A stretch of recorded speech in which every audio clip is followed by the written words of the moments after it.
నమస్కారం యూట్యూబ్ ప్రేక్షకులకు మీ triple channel స్వాగతం. ఈరోజు మనం చేయబోతున్నాం ఒక ఉల్లిపాయ ఉంటే చాలు ఇలా ఎంతో రుచికరమైన లంచ్ బాక్స్ రెసిపీని చేయొచ్చు. దీనికి ముందుగా ఒక ప్రెషర్ కుక్కర్ తీసుకొని దీంట్లోకి 1 కప్పు రైస్ వేసుకోవాలి. నేను సగం కప్పు బాస్మతి రైస్, సగం కప్పు సోనా మసూరి వేసుకున్నాను. మీకు కావాలంటే ఉత్త సోనా మసూరి అయినా వేసుకోవచ్చు, ఉత్త మొత్తము అంతా బాస్మతి రైస్ అయినా వేసుకోవచ్చు. బిర్యానీ రైసు అది మీ ఇష్టము. నేనైతే సగం బిర్యానీ రైసు, సగం బాస్మతి రైసు వేసుకున్నాను. ఇలా వేసుకున్న తర్వాత దీంట్లోకి నీళ్లు పోసుకొని 2-3 సార్లు బాగా కడుక్కొని దీంట్లోకి 1 కప్పు రైస్కి 1.5 కప్పు నీళ్లు పోసుకుంటున్నాం. 1.5 కప్పుల నీళ్లు పోసుకొని దీంట్లోకి కొంచెం నెయ్యి, అలాగే కొంచెం రుచికి తగ్గట్టుగా నేను రాళ్ళుప్పే వేస్తున్నాను. మీకు కావాలంటే నున్నటి ఉప్పు అయినా వేసుకోవచ్చు. ఇలా కొంచెం నెయ్యి, ఇలా రాళ్ళుప్పు కూడా వేసుకోవాలి. నెయ్యి ఎందుకు వేసుకుంటున్నామంటే మనకు మెతుకు అంటుకోకుండా ఉంటాయి, అలాగే బాగా పొడిగా మనకి అన్నం ఉంటుంది. అందుకని ఇలా నెయ్యి, ఉప్పు వేసుకొని 2 విజిల్స్ హై ఫ్లేమ్లో రానివ్వాలి. 2 విజిల్స్ అంతే.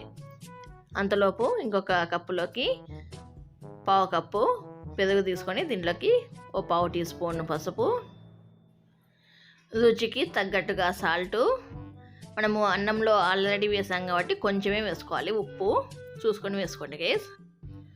అలాగే 1/2 teaspoon garam masala, 1/2 teaspoon మిరియాల పొడి, 1 teaspoon red chilli powder, 1 teaspoon ధనియాల పొడి, ఇవన్నీ వేసుకొని ఇవన్నీ బాగా కలిసేట్లుగా బాగా కలుపుకోవాలి. మనము చిక్కటి పెరుగు తీసుకోవాలి. ఇలా బాగా అంతా ఇట్లా కలిపిన తర్వాత ఇట్లా పేస్ట్ లెక్క తయారవుతుంది. దీన్ని పక్కన పెట్టేసుకుందాము. చూడండి గైస్, మనకి విజిల్స్ కూడా వస్తున్నాయి. ఇలా ఈ 2 విజిల్స్ వచ్చిన తర్వాత స్టవ్ ఆఫ్ చేసుకొని స్టీమ్ అంతా పోయిన తర్వాత ఇలా మూత తీస్తే ఇలా ఉంటుంది గైస్ మనకి అన్నము. దీన్ని అడుగు నుంచి 1 స్పూన్ తీసుకొని ఇలా తీసుకోవాలి, లేదంటే మనకి ముద్దగా అయిపోతుంది. కాబట్టి అడుగు నుంచి మనము స్పూన్తో అనాలి.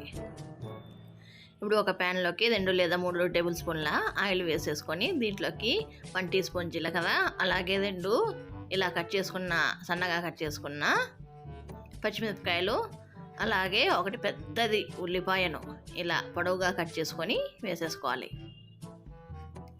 ఈ ఉల్లిపాయలు కొంచెం మెత్తబడేంత వరకు వీటిని వేపుకోవాలి. గైస్, నేను జీడిపప్పు వేసేది మర్చిపోయాను కాబట్టి ఇప్పుడు వేస్తున్నాను.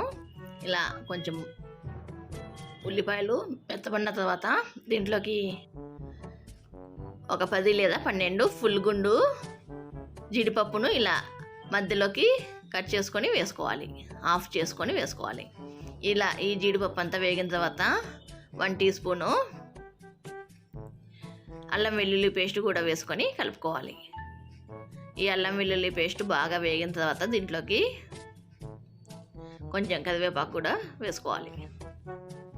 ఇలా ఇవన్నీ వేసుకొని వీటన్నిటిని బాగా వేపుకున్న తర్వాత దీంట్లోకి మనము ముందుగా కలుపుకొని పెట్టుకున్న పెరుగు మిశ్రమాన్ని వేసుకోవాలి. ఇలా పెరుగు మసాలా మిశ్రమాన్ని వేసుకున్న తర్వాత దీన్ని లో ఫ్లేమ్లోనే వేపుకోవాలి. ఇలా దీని పచ్చి వాసన పోయి ఆయిల్ అంతా పైకి తేలేంత వరకు లో ఫ్లేమ్లో వేపుకోవాలి. ఇలా ఆయిల్ మొత్తము పైకి తేలేంత వరకు వేపుకున్న తర్వాత దీంట్లోకి మనము ముందుగా ఉడకబెట్టుకున్న అన్నాన్ని మొత్తం వేసేసుకొని కలుపుకోవాలి. అలాగే కొంచెం కొత్తిమీర కూడా సన్నగా కట్ చేసుకున్న కొత్తిమీరని కూడా వేసుకొని కలుపుకోవాలి. ఇలా అన్నీ వేసుకొని కలుపుకుంటే మన lunch box recipe ready guys.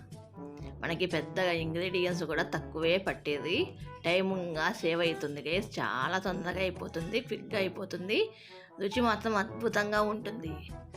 అందరూ దీన్ని తప్పకుండా ట్రై చేయండి గైస్. ఇలా అన్నీ కలుపుకున్న తర్వాత పైనుంచి కొంచెం కొత్తిమీర వేసుకొని కలుపుకొని దింపేసుకుంటే మన టేస్టీ రైసు రెడీ గైస్. ఇప్పుడు మనము ఒక ప్లేట్లోకి సర్వ్ చేసుకుందాం. చూడండి గైస్, దీన్ని ఇట్లా చూస్తుంటే నోరిపోతుంది, ఎప్పుడెప్పుడు తిందామా అని. అంత బాగుంటుంది, చాలా బాగుంటుంది. అంతా తప్పకుండా ట్రై చేయండి guys. Quick and easy recipe ఇది. ఈ వీడియో కనుక మీకు నచ్చితే మీ ఫ్రెండ్స్ అండ్ ఫ్యామిలీ మెంబర్స్కి షేర్ చేయండి గైస్. ఇంకా దీన్ని ఇలానే ముత్తదే తినచ్చు గైస్. దీంట్లోకి అయితే గీత కూడా అవసరమే లేదు, చాలా బాగుంటుంది. ఈ వీడియో కింద గైస్, ఈ వీడియో కనుక మీకు నచ్చినట్లయితే please like, share, subscribe, comment and గంట అలా పెట్టుకోండి గైస్. ఈ వీడియో కింద గైస్, బాయ్.